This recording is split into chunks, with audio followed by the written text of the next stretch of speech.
When I was 7, my father brought home a beautiful lady who gave me a mango. That day, my mother watched me happily eating the mango while she signed her name on the divorce papers. After that, she jumped off the roof of our building. From then on, mangoes became the nightmare of my life. So on my wedding day, I told my husband, Alan Holt, if you ever want a divorce, just give me a mango. Alan pulled me into his arms. Quiet. From then on, mangoes became off limits for him too. On Christmas Eve of our 5th year of marriage, Alan's childhood sweetheart, Larissa Fenimore, left a mango on his desk at the office. The very same day, Alan announced he was cutting ties with Larissa and fired her from the company. That day, I truly believed he was the man I was meant to be with. Half a year later, I flew back from overseas, having just closed a partnership deal worth about $200 million.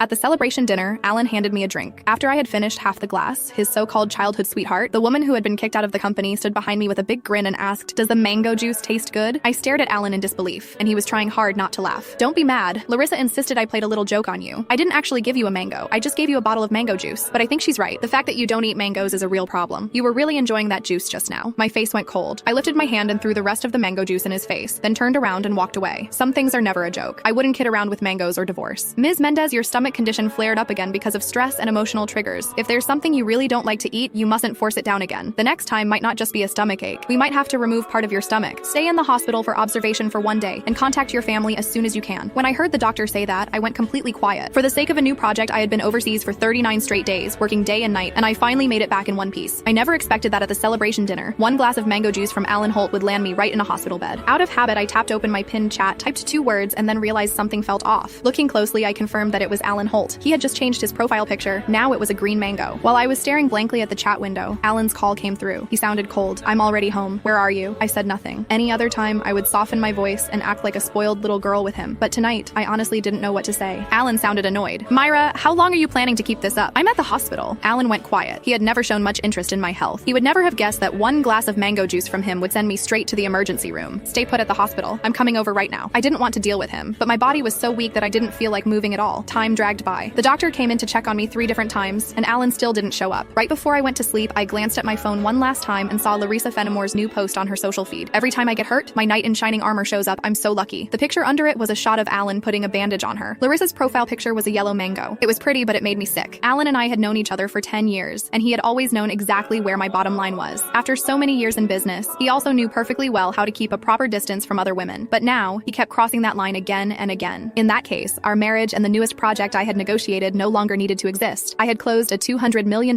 deal in West Arkan that could have changed the company's future, but at that moment, it didn't matter anymore. When I woke up the next morning, Alan hadn't sent a single message or made a single call. I wasn't even angry. After the follow-up check confirmed I was fine, I went straight home to a 5,300 square foot luxury villa that Alan and I had bought the previous year. 7 years ago, when we graduated,